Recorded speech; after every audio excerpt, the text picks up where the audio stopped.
중요한 것을 꼽으라면 사람들은 생명을 그 첫 번째로 꼽는데 이론의 여지가 없을 것입니다. 아무리 천하를 얻어도 생명을 잃어버리면 모든 것이 물거품이 된다고 성경도 말씀하고 있기 때문입니다. 그래서 죽음 앞에서는 누구도 약한 모습을 보일 수밖에 없는 거죠. 특히 오늘 본문의 주인공인 다윗처럼 삶과 죽음이 지척지간에 놓여있는 상황에서는 사람들은 더욱더 그 생명에 대한 강한 집착을 하게 됩니다. 하지만 다윗이 지은 시편들을 살펴보면 그에게는 생명보다 더 소중한 것이 있다는 것을 우리는 알 수 있습니다. 여러 가지가 있는데 그 중에 시편 63편 3절로 4절을 함께 읽어보겠습니다. 시작.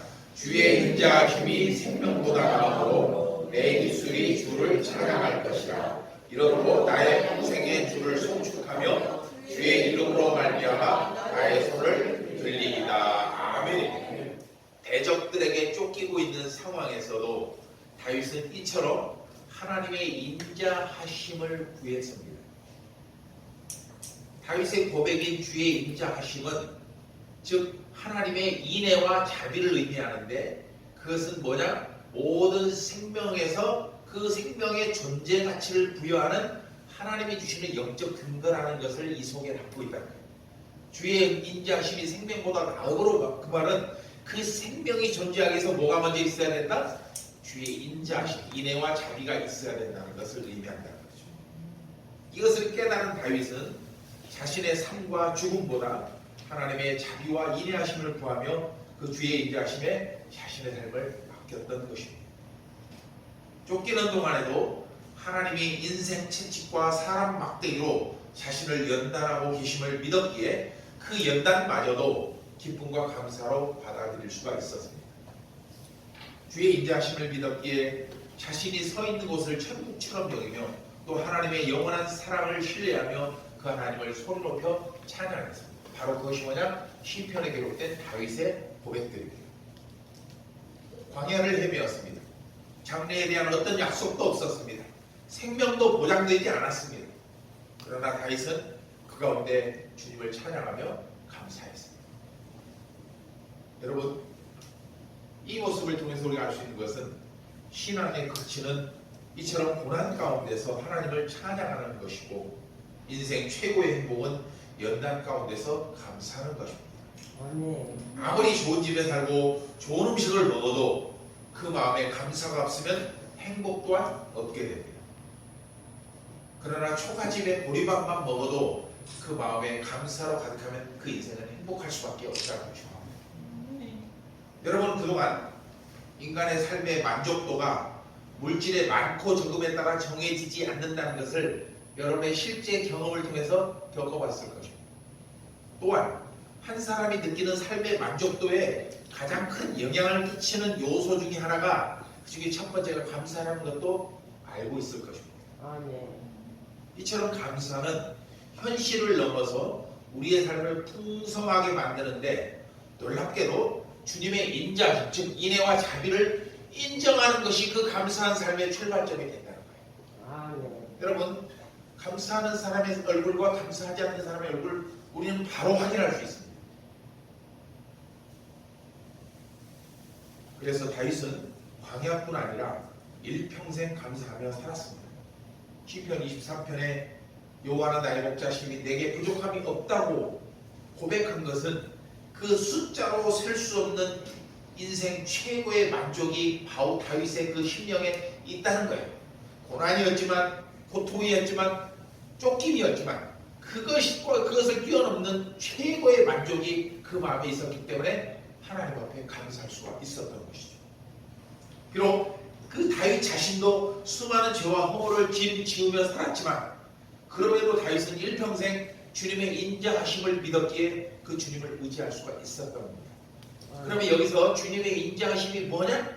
우리가 잘할 때만 하나님이 인애와 자비를 베푸신다는 게 아니고 죄와 허물이 있음에도 말며 불구하고 우리가 그 하나님 앞에 나아갈 때 하나님은 능히 우리의 모든 것들을 용서하시고 자비와 은혜를 베풀어 주신 것이 주님의 인자하심입니다.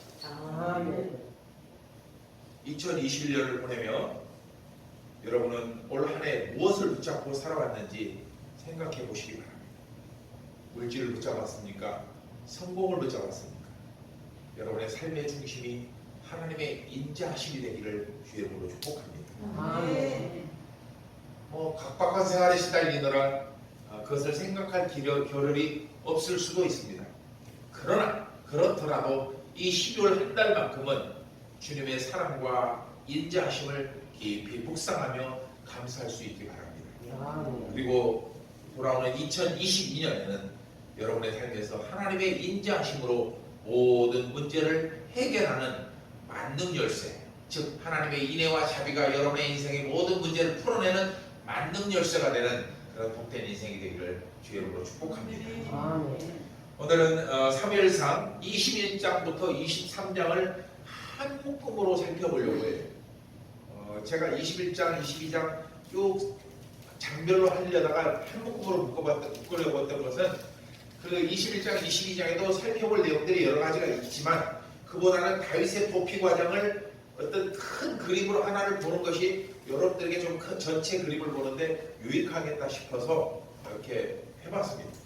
물론 그 안에도 중요한 내용들이 있습니다. 예를 들어 다윗이 도망가면서 여호와의 진설병을 먹었던 사건 같은 것을 예수님은 안식일을 지킨 일로 연결해서 안식일의 주인이 누군지, 안식일을 누구를 위해서 있는지를 설명하시던 말씀들이 있고, 그래서 설명하면 또 한 번 설교를 할 수 있는데 그보다는 이 전체 그림을 보는 게 더 여러분들에게 유익할 것 같아서 21장부터 23장을 묶었습니다. 먼저 2주 전에 살펴본 사무엘상 19장 말씀에서 다윗은 자신을 죽이려는 사울을 피해서 어디로 피했죠? 어디로 도망을 쳤죠? 라마에 있는 나옅 신학교, 그곳에 사무엘이 세운 학교라고 했잖아요. 그래서 사무엘은 은퇴해서도 이스라엘의 미래를 생각하면서 미래의 영적 지도자들을 그곳에서 키우고 있었던 것이죠. 그게 바로 라마 나옅 신학교였던 것이죠. 하지만 사울의 집요한 추격에 그곳에서조차도 안전을 보장받을 수 없게 되자 다윗은 또다시 노비라고 하는 지역, 오늘 본문에 나오는데 노비라고 하는 지역으로 피신하게 됩니다. 그러는 사이에 다윗은 반역자로 낙인이 찍혔고 이제 다윗과 사울 사이에는 완전히 돌아올 수 없는 강을 건너고 말았습니다. 그런데 사무엘상 21장과 22장에서 이 쫓고 쫓기는 두 사람을 통해 우리는 중요한 두 가지 모습을 발견하게 됩니다. 그것은 영적으로 볼 수밖에 없는 거예요. 그냥 현상으로 보는 것보다 그걸 영적으로 볼 때 뭐냐? 하나는 무너져가는 사울, 또 하나는 세워져가는 다윗입니다. 이게 둘 21장, 22장에서 있습니다. 즉 다윗을 쫓는 사울은 갈수록 하나님과 멀어져 갔고 반대로 도망을 다니고 있는 다윗은 갈수록 하나님과 가까워져 갔습니다. 요 사이에 어떤 일이 있었는가가 바로 오늘 본문 23장에 나타납니다. 그 멀어진 사울과 가까워진 다윗은 왜 그랬는가가 바로 오늘 본문의 핵심이라는 거죠. 즉 다윗을 쫓는 사울은 갈수록 하나님과 멀어지고 반대로 도망다니는 다윗은 갈수록 하나님과 가까워졌는데, 왜냐하면 다윗이 강한 광야에서 겪었던 그 고난은 그 다윗으로 하여금 사람이나 권력이 아닌 오직 누구만을 하나님만을 의지하게 만든 도구가 되었어요.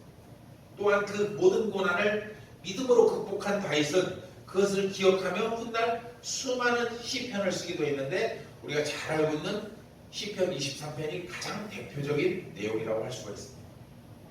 하지만 여러분, 여호와는 나의 목자시니 내가 부족함이 없다는 이 다윗의 고백은 어떻게 좀 반대편으로 좀 삐딱한 눈으로 바라보면 승자가 부리는 여유처럼 보일 수 있어요. 왜냐하면 시편 23편은 그 광야에서 쓴 게 아니고 도망을 다니다가 훗날 왕이 되어서 자신의 인생을 돌아보는 노년생일 때 그 젊은 시절을 돌아보니까 그 모든 것들이 하나님의 은혜였다라고 생각하고 이 시편을 썼는데, 그것을 좀 부정적인 식으로 해서 네가 지금 등 따시고 배부르니까 그런 소리 하는 거 아니냐 이렇게 볼 수가 있다는 거예요. 맞잖아요. 그럴 수 있어요.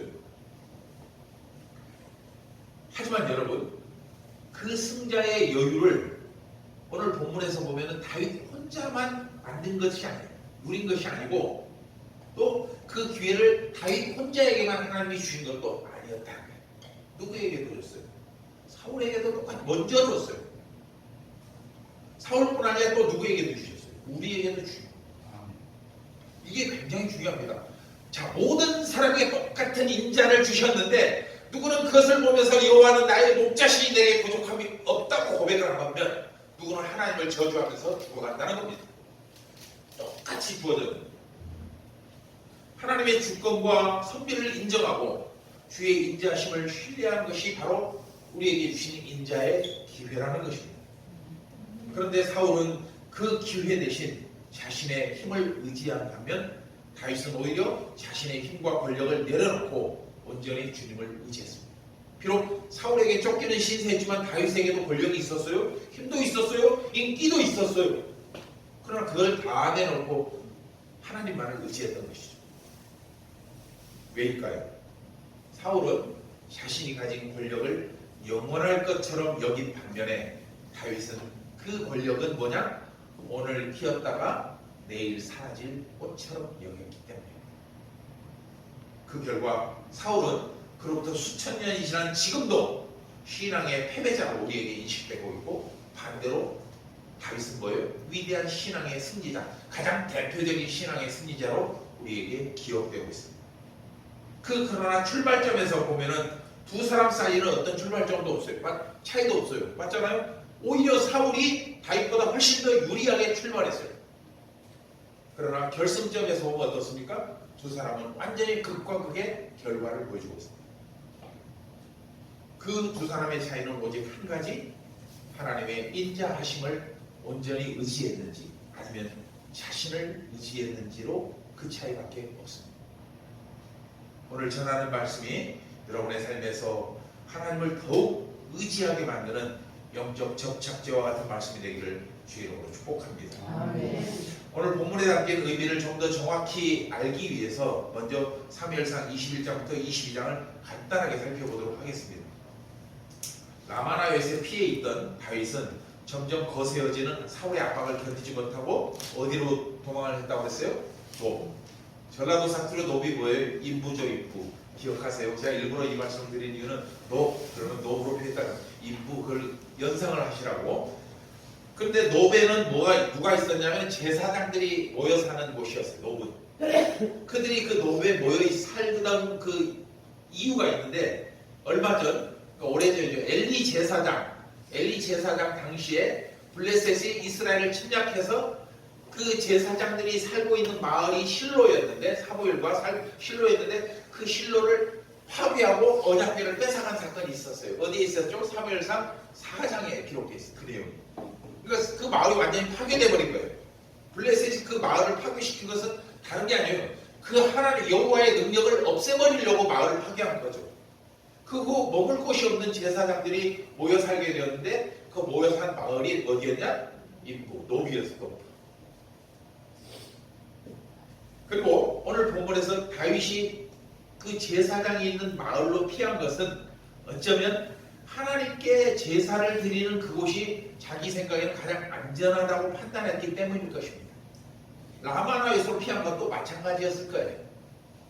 그런데 다윗이 노베에 머물고 있다는 그 소식이 사울에게 알려졌어요. 그리고 다윗은 또다시 그걸 압박을 받게 되자 이번에는 가드 왕 아기스라는 사람에게로 피신하게 됩니다. 여러분, 그 아기스가 누군지 알고 계십니까? 다름 아닌 이스라엘의 원수인 블레셋의 왕이에요. 근데 그곳으로 피한 거예요. 그러니까 이것을 통해서 다윗이 아기스에게로 피한 것을 보면은 그 당시 다윗이 얼마나 궁지에 몰려 있었는지를 짐작할 수 있습니다. 하지만 그곳에서조차도 안전을 보장받지 못하고 생명의 위협을 느낀 다윗은 그곳에서 무슨 일을 행하느냐? 미친 사람 흉내를 냅니다. 미친 사람 우리가 죽여 뭐하겠냐? 이런 말을 듣게 하려고 일부러 힘을 질질 흘리면서 나와 있어요. 그러면서 간신히 위기를 넘깁니다. 그리고 또다시 도망을 갔는데 아둘람 굴이라는 곳으로 도망을 갑니다. 광야 속에 있는 굴이 하나 있는데 그 굴 이름이 아둘람 굴입니다. 근데 시편 142편을 보면은 그 당시 다윗이 광야 아둘람 굴로 피해 있을 때 지은 시가 바로 142편인데 그 내용을 보면 다윗이 얼마나 위험한 상황에 놓였는지를 보여줍니다. 140편 4절 시작. 오른쪽을 살펴보소서. 나를 아는 이도 없고 나의 피난처도 없고 내 영혼을 돌보는 이도 없나이다. 아멘. 지금 광야에 있어요. 누구에게도 말하지 못하고 하나님을 향해서 하나님 보세요. 나를 아는 나 도와줄 사람 없고 피난처도 없고 그냥 나 혼자 남아 있습니다. 이 고백을 하고 있다. 시시각각으로 추격해오는 사울과 의심 가득한 눈으로 바라보는 아기스 왕 사이에서 다윗의 목숨은 그냥 풍전등화 같았습니다. 하지만 다윗은 그 절박한 상황에서도 누구도 원망하지 않고 오히려 더욱더 하나님을 굳게 붙잡았습니다. 그게 어디 나오냐? 바로 이어지는 142편 6절에 나옵니다. 시작. 여호와여 내가 주께 부르짖어 말하기를 주는 나의 피난처시오 살아있는 사람들의 땅에서 나의 문기시시라 하리라. 아까 우리 준비 찬양할 때 주님은 나의 산성, 주님은 나의 요새, 주님은 나의 소망, 나의 힘이 되신 여호와여, 우리가 이 말 찬양을 부른 것이 바로 이 내용이다. 그 고난 가운데서 오직 주님만이 나의 피난처가 되시고 살아있는 사람들의 땅, 즉 내가 지금 살아있을 때 나를 도와주시는 분이라는 거예요. 히브리서 11장 38절은 그 당시의 모습을 훗날 이렇게 기록하고 있습니다. 함께 읽어봅시다. 시작. 그들이 광야와 산과 동굴과 토굴에 누리하였느니라. 아멘. 이렇게 도피 생활이 계속되자 사울은 급기야 다윗의 가족들까지 위협했고 이에 다윗은 가족들을 데리고 또 모압 땅으로 피신했습니다. 사무엘상 22장 3절에 그 내용이 나와 있는데 모압 땅도 안전한 곳이 될 수가 없죠. 이스라엘을 계속 대적하는 민족인데 그런데 하나님은 그 모압으로 피신한 다윗에게 그곳에 머물지 말고 사울이 있는 유다 땅으로 돌아갈 것을 명령을 하십니다. 22장 5절에 나와 있습니다. 아니 사울을 피해서 간신히 모압 땅으로 도망쳐 왔는데 다시 그 유다 땅으로 돌아가라고 한다면 만약에 그게 여러분이라면 어떻게 하시겠습니까? 알겠습니다. 순종하겠습니까? 절대 안 돼요. 불순종하시겠습니다. 하지만 다윗은 아무 말 없이 가족과 부하들을 데리고 유다 땅으로 돌아옵니다. 그리고 그 소식은 당연히 사울의 귀에 들렸을 것입니다. 이에 사울이 다윗을 잡으려고 출동할 바로 그때 이스라엘에 큰 위기가 닥쳐옵니다. 뭐냐? 블레셋 사람들이 또다시 그일라를 쳐들어와서 타작 마당을 약탈한 것이죠. 사무엘상 23장 1절이 바로 그 말씀입니다. 시작. 사람들이 다윗에게 전하여 이르되 보소서 블레셋 사람이 그일라를 쳐서 그 타작 마당을 탈취하더이다 하니. 자, 이 말씀을 잘 보시면 이때는 언제였냐? 곡식을 추수하는 때였어요. 그런데 블레셋이 그때 쳐들어왔어요. 그러니까 블레셋 가만히 보고 있다가 이스라엘 백성들이 곡식을 추수해서 창고에 거두어 드릴 때를 기다렸다가 그냥 손 안 대고 코 풀려고 했던 거죠. 블레셋은. 근데 그럴 힘이 있었어요. 그들은 무기가 많이 있었으니까. 그 과정에서 오늘 보면은 참으로 흥미로운 두 가지 모습을 보여줍니다. 여기도 똑같은 두 모습인데 다윗이 보여준 반응과 사울이 보여준 반응입니다. 먼저 다윗은 도망다니는 처지였음에도 불구하고 그일라에 사는 동족들의 고통을 외면하지 않고 도와줍니다. 그런데 다윗의 부하들은 뭐라고 그랬어요? 우리말로 말하면 내 코가 석자인데 남을 돌릴 여유가 어디 있습니까? 라고 얘기를 합니다. 그렇게 다윗을 말렸지만 그러나 다윗은 끝내 그일라로 출동을 결정합니다. 그런데 그 과정에서 재밌는 것은 다윗은 하나님께 2번씩 기도한 후에 그 그일라로 출동을 합니다. 이건 뒤에서 좀 자세히 살펴볼 거예요. 여러분, 다윗의 이 같은 행동을 통해서 우리는 한 나라의 왕이 또는 하나님의 부름을 받은 우리 그리스도인들이 취해야 할 자세가 무엇인지를 정확히 깨달을 수 있습니다. 하나님께서 사울을 왕으로 세우셨던 데는 두 가지 분명한 목적이 있었어요. 사무엘상 앞에서 보면 나옵니다. 그게 뭐냐? 먼저 첫 번째는 하나님을 경외하는 거였어요. 맞죠? 두 번째는 뭐예요? 백성들을 잘 섬기는 거였어요. 이게 왕에게 주어진 가장 큰 두 가지 사명이에요. 즉 왕은 다른 어떤 것보다 하나님을 섬기는 일과 또한 백성들을 보호하는 일을 최우선의 사명으로 삼아야 한다는 거예요. 그런데 다윗은 왕의 신분이 아니었음에도 불구하고 왕이 갖춰야 할 모습을 이미 보여주고 있습니다. 즉 하나님을 경외하고 백성들을 섬겼다. 23장 4절로 5절에 그 내용이 나옵니다. 시작. 다윗이 여호와께 다시 묻자온데 여호와께서 대답하여 이르시되 일어나 그일라로 내려가라. 내가 블레셋 사람들을 내 손에 넘기리라 하시지라. 다윗이 그의 사람들이 그일라로 가서 블레셋 사람들과 싸워 그들을 크게 쳐서 죽이고 그들의 가축을 끌어오니라. 다윗이 이와 같이 그일라 주민들을 구원하니라. 아멘. 여기서 하나님을 경외하는 거에 뭐예요? 하나님을 인정하는 게 경외하는 거죠. 하나님께 기도했지 않습니까? 또 백성들을 섬기는 게 뭐예요? 그 뺏긴 것을 다 찾아와서 그들에게 돌려주는 거예요. 여러분, 하나님을 경외하는 것은 다른 거 아닙니다. 거창한 거 아니에요. 모든 일의 우선 결정권이 누구에게? 하나님께 있다는 것을 인정하는 것. 이게 바로 하나님을 경외하는 거예요. 아멘. 내가 전쟁을 치러 가야 될까요? 말아야 될까를 내 스스로 결정한 게 아니고 하나님께 묻는 거예요. 그것도 2번씩이나 물어봤다. 이게 어떻게 하나님을 존중하지 않는 태도입니까? 반면 백성을 섬기는 것은 뭐예요? 그냥 말로만 하는 게 아니고 실제적인 도움을 주는 거예요. 그 백성들이 궁핍하지 않게 하고 위험하지 않게 보호해 주는 게 백성을 섬기는 겁니다. 제가 디아코니아 정신을 말하면서 1년에 한 번 행사처럼 뭔가를 맛있는 거 갖다 주는 게 그건 디아코니아가 아니라고 한 이유가 바로 이거예요. 그들에게 실질적인 도움을 줄 수 있어야 돼요. 이게 예수님의 사랑이고 하나님의 사랑이라는 거예요.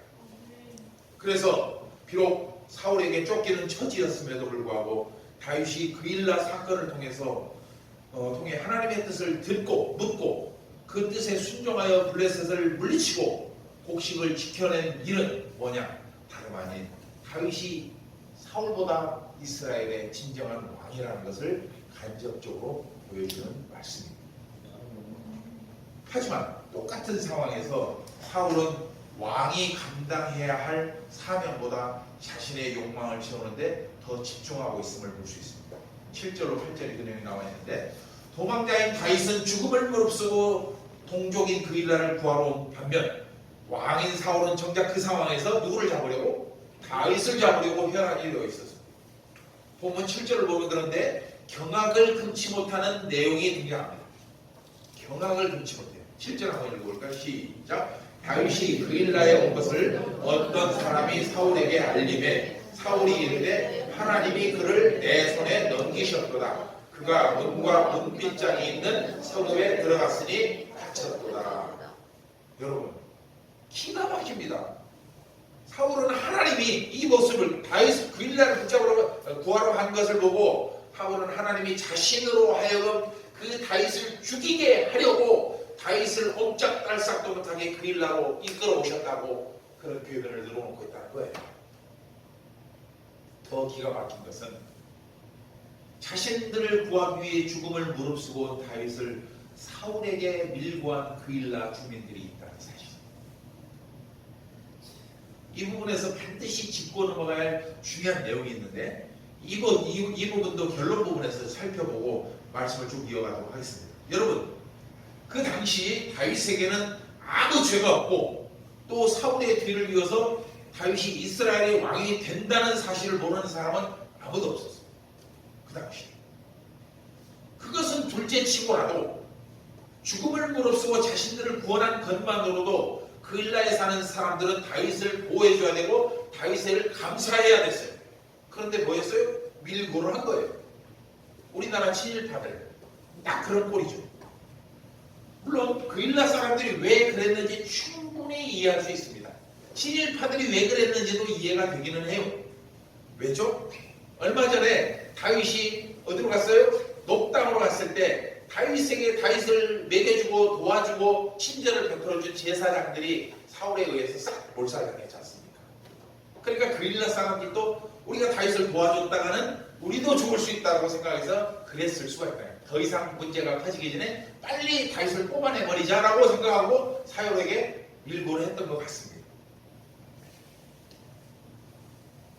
제사장들은 다윗에게 죄가 없고 충신이며 왕의 사위니까 해치지 말 것을 높다 해서 말했지만 사울은 오히려 그 제사장들을 죽인 거예요.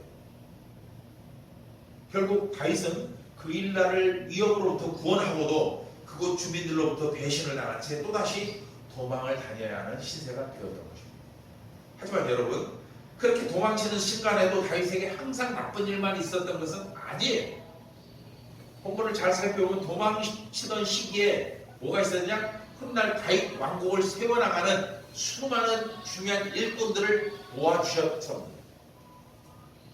그런데 사무엘상 22장 2절에 보면 그들이 등장하는데, 그들이 어떤 사람인지가 등장하는데, 그들 모두는 어떤 사람이냐? 환난을 당한 사람이었고 빚을 진 사람이었고 억울한 일을 당해 원통한 사람들이라고 나와 있어요. 개역성경, 요 성경 전의 번역을 보면 그들을 일컬어서 뭐라고 하냐? 비류라고 합니다. 그러니까 비류라는 말을 우리말로 쉽게 표현하면 양아치, 그런 뜻이에요.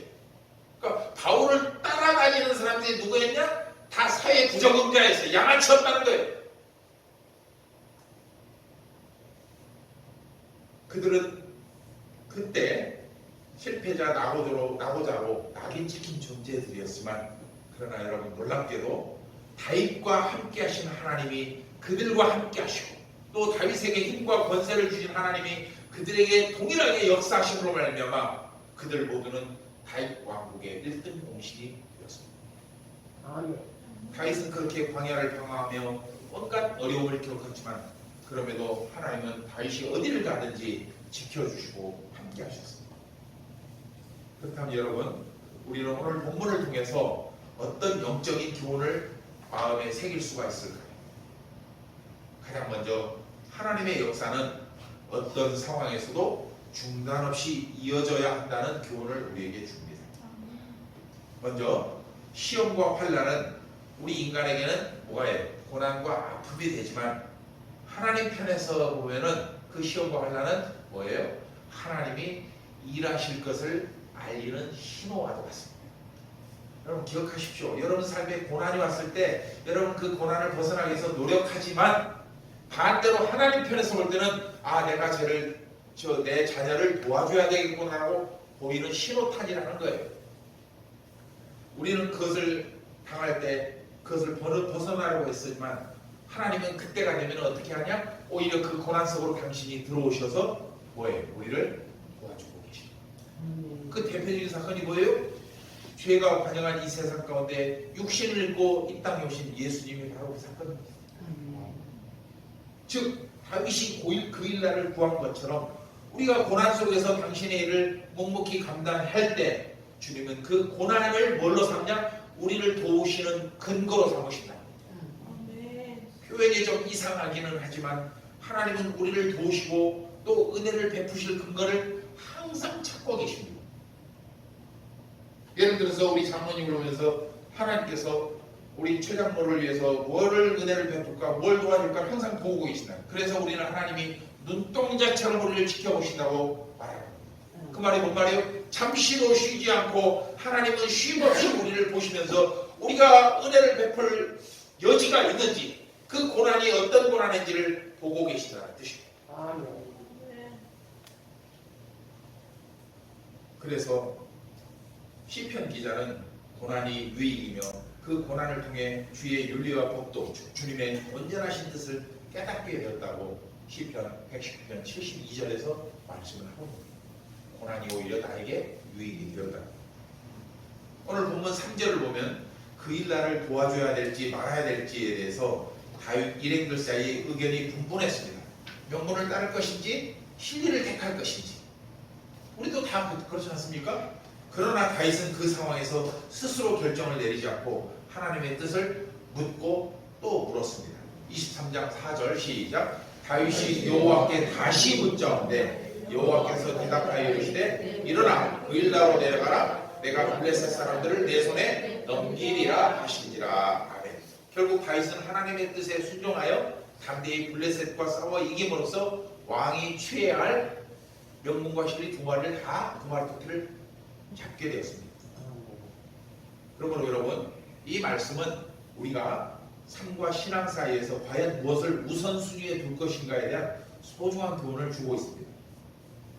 사실 다윗이 그일라를 구한 일은 아무 유익도 없고 잘해야 운전이에요. 맞지 않습니까?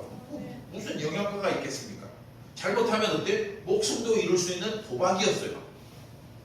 이 일과 관련해서 다윗에게 주어진 모든 외부 여건들은 오직 한 가지 조건만 빼고 그일라를 구하러 가는 일이 잘못된 거라고 어리석은 일이라고 지적하고 있어요. 그 한 가지가 뭐예요? 한 가지 빼고 있는데 하나님이 다윗을 하여금 그일라로 가라고 말씀하신 거 하나 빼고 나머지는 다 그일라로 가지 말라고 하는 거예요. 이 얘기를 하니까 제가 독일 갈 때 얘기를 합니다. 모든 사람들이 다 가지 말라고 했는데 하나님만 믿고 갔던 그런 기억이 납니다. 즉 모든 상황이 그것을 반대할지라도 하나님이 원하셨기 때문에 다윗은 조건과 상황을 뛰어넘어 하나님의 뜻에 순종했던 것입니다. 그다음 여러분, 만일 그때 저는 항상 왜를 찾는다고 했죠. 만일 그때 다윗이 동료들의 말에 따라서 그일라를 구원하러 가지 않았다면 그 후에 어떤 일이 벌어졌을까요? 생각해 주십시오. 그일라는 멸망했을까요? 여기에 제가 영어로 never라고 해놨어요. no가 아니고 never. 절대로 그렇지 않아요. 그일라는 절대로 멸망하지 않습니다. 어떤 방법으로도 하나님은 그것을 구해주셨을 거예요. 네. 한 가지만 사라집니다. 뭐예요? 다윗에게 주어진 기회만 사라집니다. 뭔 기회예요? 그가 정말 왕다운 왕이 될 수 있는 기회 하나가 사라진 거예요. 이 말은 여러분 삶에 그대로 적용하시면 정확하게 인용됩니다. 여러분들 삶에 하나님의 일을 위해서 주어졌을 때, 마음에 감동했을 때, 눈에 보였을 때 그 일을 감당하는 것은 여러분에게 주신 기회를 얻는 것입니다. 그러나 그걸 놓치게 되면 여러분에게 주신 수많은 기회 중에 중요한 하나를 놓치는 겁니다. 즉 겉으로는 다윗이 그일라를 돕는 일이 고난의 십자가처럼 보이지만 맞죠? 그러나 그 일은 오히려 다윗으로 하여금 하나님의 은혜를 더 크게 입는 계기가 되고 더 나아가 이스라엘의 위대한 왕의 자격을 갖추는 그야말로 축복의 여정이었다는 거예요. 아멘. 우리도 마찬가지입니다. 주를 섬기는 일은 필연코 고난과 핍박이 따르지만 그러나 그 길은 뭐예요? 영광과 생명으로 나아가는 길입니다. 우선 당장은 손해를 보고 어려움을 겪을 수도 있지만 그러나 하나님을 위해 바친 일은 단 한 개도 허사로 돌아가지 않는다고 성경은 약속하고 있지 않습니까? 아멘. 그러므로 여러분, 우리 또한 어떤 상황에서도 하나님께서 맡겨주신 사명을 여러분 각자의 삶의 최우선순위에 두시기를 주의 이름으로 부탁드립니다. 아멘. 그리고 그렇게 말씀에 순종하는 것이 여러분의 삶을 모래 위가 아닌 반석 위에 지은 집으로 만들 것을 믿으시기 바랍니다.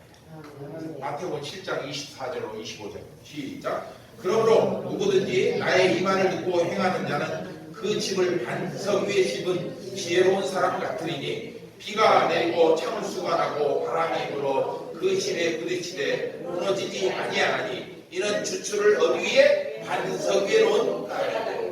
아멘. 하나님의 뜻대로 살아가는 것이 우리의 인생이 반석 위에 지어진 집처럼 된다는 말씀입니다. 아멘. 두 번째로 하나님이 우리에게 주신 우림과 둠밈은 말씀과 기도입니다. 이 내용은 좀 설명이 좀 필요한데 다윗이 그일라를 구하러 간 일은 매우 위험한 일이었죠.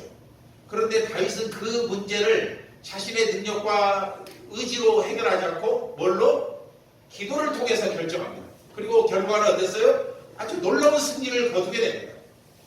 그래서 본문 7절 이하를 보면 사울이 승리한 다윗을 잡기 위해 그일라를 포위했지만 다윗은 그 소식을 듣고도 곧바로 도망을 치지 않습니다. 지금 그일라에서 승리를 거둔 다음에 그일라에 머물러 있을 때 사울이 다윗을 잡으러 왔을 때 전 같으면 그냥 다 도망을 갔을 거예요. 빨리 도망을 갔을 거예요. 근데 다윗은 어땠어요? 도망치지 않고 그곳에 있어요. 그리고 그 도망치지 않고 그곳에 머물러면서 다윗이 한 일이 무엇인지를 9절에 기록하고 있어요. 아비아달에게 제사장이 입는 에봇을 가져오라고 명령을 내립니다. 여러분, 이 부분에서 궁금한 점이 있습니다. 에봇이란 무엇인가요? 에봇이 두 번째, 그처럼 화금을 다투는 상황에서 다윗은 왜 에봇을 가져오라고 했냐 이거예요.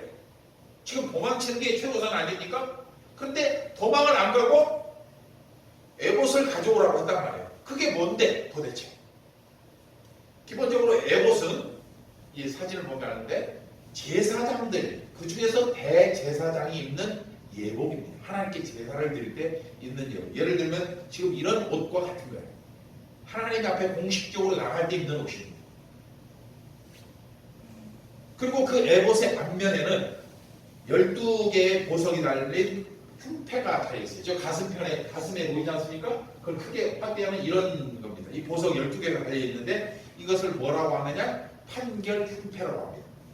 그리고 그 판결 흉패 안쪽에 주머니 같은 것이 있어서 그 주머니 안에 뭐가 있냐면은 하나님의 뜻을 묻기 위한 도구가 있는데 그 도구를 뭐라고 하냐? 우림과 둠밈이라고 해요.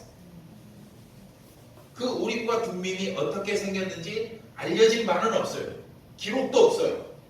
그러나 우림과 둠밈이라는 단어가 등장해서 그 역사 자료를 쭉 살펴보면은 아마도 그 우림과 둠밈은 오늘날의 주사위 비슷하게 생겼을 것으로 짐작할 수 있습니다. 즉 그래서 국가 중대사를 결정할 때면 대제사장은 그 우림과 둠밈을 꺼내서 던집니다.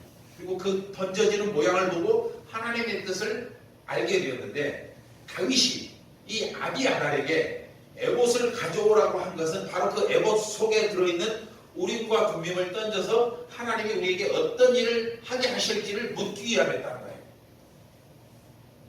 그래서 본문 10절로 12절은 다윗이 하나님께 그 일날을 떠나야 할지 머물러야 할지에 대해 묻는 장면이 등장하는데 에봇을 가져온 일과 직접 연결됩니다.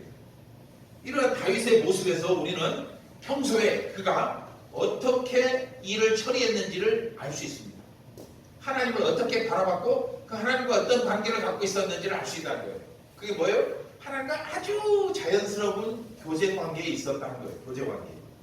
시시각각으로 추격해오는 사울을 앞에 두고도 다윗은 그들을 보며 두려워하기보다 그 모든 일을 하나님께 맡기고 기도하고 결정했던 것입니다. 따라서 다윗이 하나님의 뜻에 자신을 맡긴 것은 그가 얼마나 하나님을 신실하게 의지하고 있었는지를 잘 보여줍니다. 어디서? 언제부터 그런 일이 있었을까요? 그렇게 매끄러운 하나님과 교제 관계가 있었어요. 어디서부터요? 들판에서 양을 키울 때 있었다. 다윗이 골리앗과 싸우러 갈 때 사울에게 뭐라고 했습니까? 내가 들판에 있을 때 곰과 늑대들이 내 양을 잡아먹으러 갈 때 하나님이 나를 능히 지켜주셔서 내가 그들을 이겼다. 그러니까 하나님이 나를 붙들어 주시면 골리앗이 아니라 천하 없어도 나는 그들을 이길 수 있다. 아멘. 언제 그걸 익힌 거예요?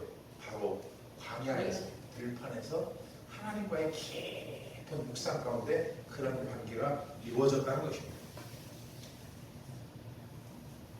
그런데 놀라운 일은 놀랍다는 표현보다는 가증스러운 일로 보는 것이 맞는데 사울 또한 하나님을 굳게 의지하고 있다는 겁니다. 7절 말씀 다시 한번 봅시다. 시작. 그 다윗이 그 일나에 온 것을 어떤 사람이 사울에게 알림해 사울이 이르되 하나님이 그를 내 손에 넘기셨도다. 이 표현을 엄밀히 말하면 의지하는 것이 아니라 하나님을 이용하는 것이죠. 즉 사울은 악령에 붙잡혀 있으면서도 자신은 여전히 하나님을 믿고 하나님은 그런 자신을 도와주신다고 확신하고 있었던 거죠. 바로 이 부분에서 우리는 정말로 회개하는 마음으로 우리 자신의 삶과 신앙을 돌아보지 않을 수 없습니다. 성도 여러분, 여러분에게 믿음은 뭡니까?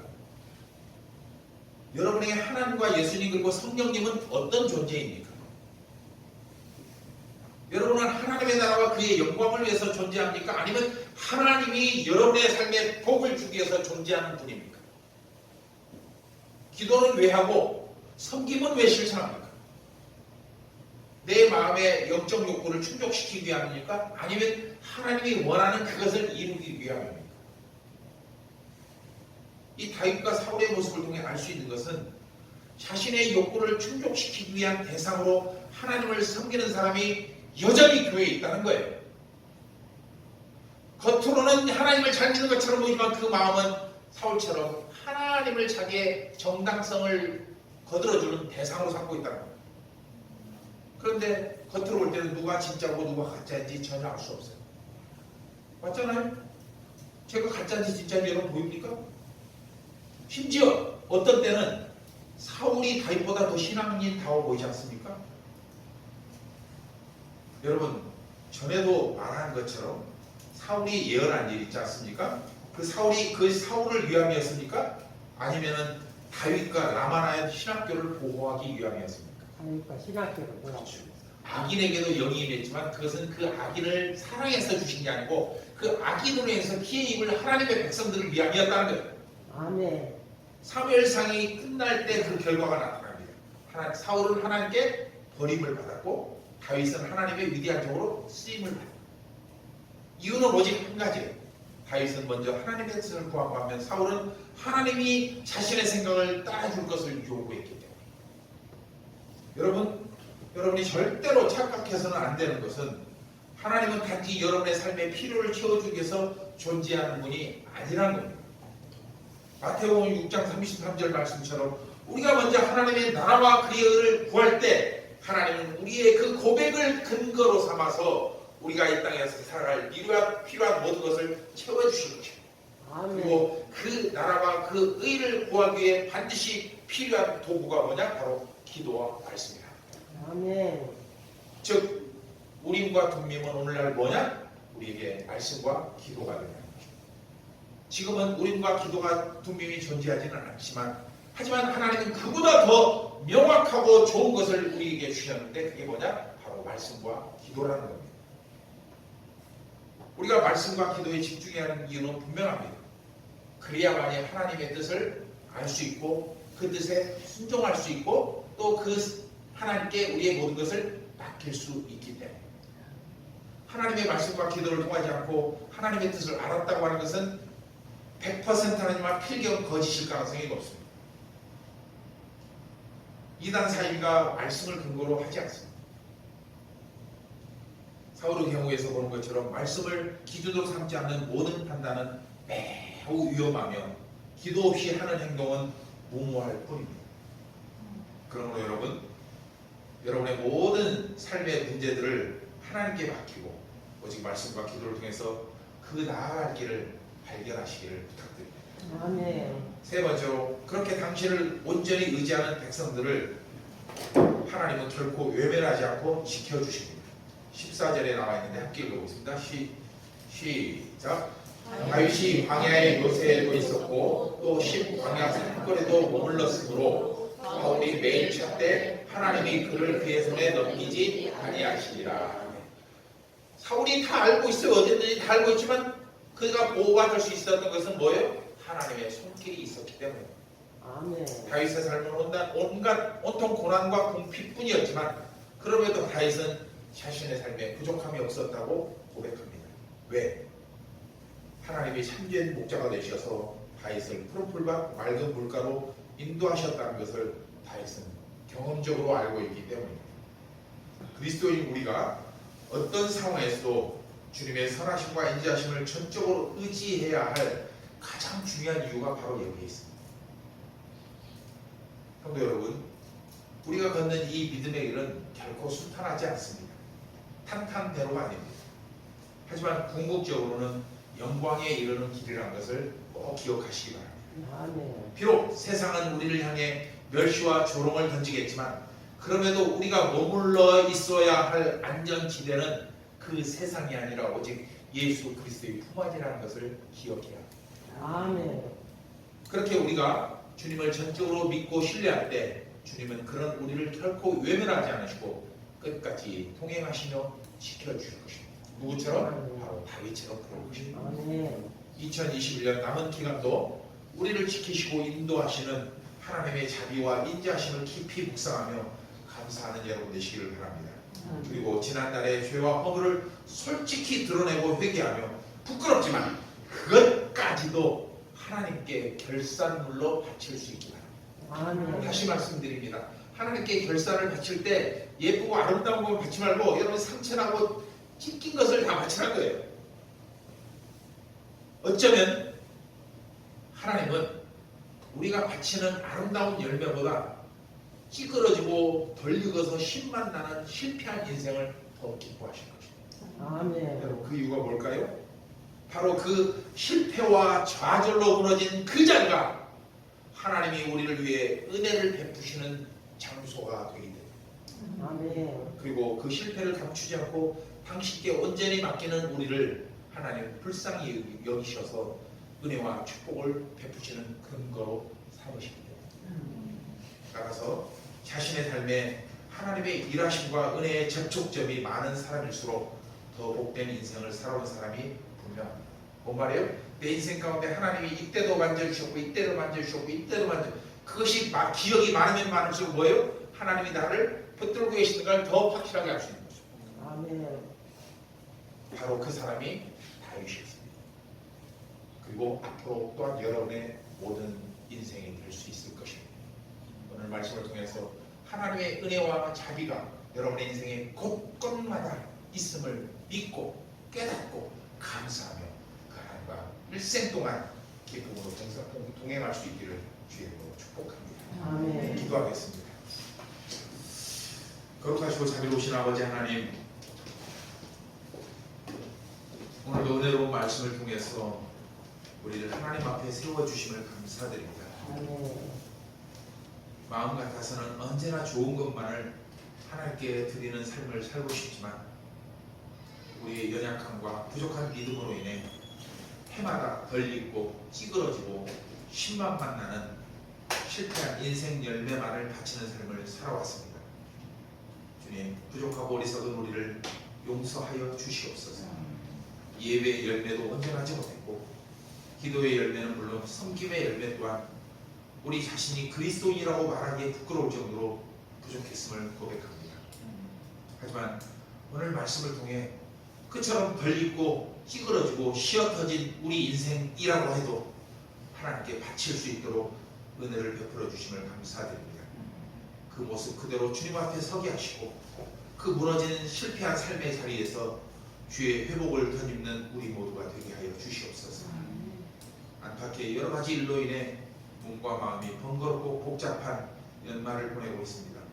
이럴 때일수록 오늘 본문에 등장하는 다윗처럼 더욱더 주님을 의지하게 하시고 그럴 때 부어주시는 주님의 지혜를 축복을 덧입어서 남은 시간 주님으로부터 착하고 충성된 종이라는 칭찬을 듣는 시간들이 되게 하여 주시옵소서. 아멘. 우리 교회에 속한 모든 성도들 어린아이부터 주일학교와 또 청년과 어른과 노년에 이르기까지 모든 성도들을 이렇게 주님의 은혜 가운데 붙들어 주시고 2021년 한 해를 잘 마무리할 수 있도록 도와주시되 무엇보다도 건강의 은혜를 입혀 주시옵소서.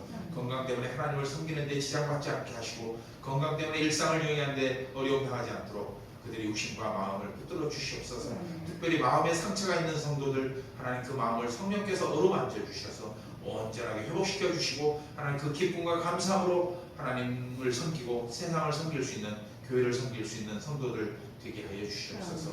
시간 우리 설립교회 밖에 있는 설립교회 성도들을 위해서 기도합니다. 설립교회를 위해서 기도하고 후원하고 또한 봉사하는 그 모든 손길들을 주님께서 한 10년도 잊지 마시고 특별히 우리 소년원 친구들을 기억하여 주셔서 아버지 하나님 주님께서 주시는 은혜가 그곳에도 동일하게 임하게 하심으로 말미암아 그들이 성령 안에서 회개하고 변화되어서 새 사람이 되는 역사가 있게 하여 주시옵소서. 오늘도 주님 주신 은혜에 감사하며 하나님 기도와 말씀과 소원을 담아서 하나님께 예물을 바칩니다. 예물을 통해서 귀한 하나님의 사역을 이루어가게 하시고 더욱더 확장하게 하시고 풍성한 열매를 맺을 수 있게 하여 주시옵소서. 이 예물을 바친 모든 성도를 그들의 삶이 더욱더 차고 넘치게 축복으로 인도하여 주시고 그들이 더욱더 주님을 위해 섬길 수 있기에 부족함은 없는 인생을 살아가게 하여 주시옵소서. 감사드리고 예수님의 이름으로 축복하며 기도드리옵나이다. 아멘.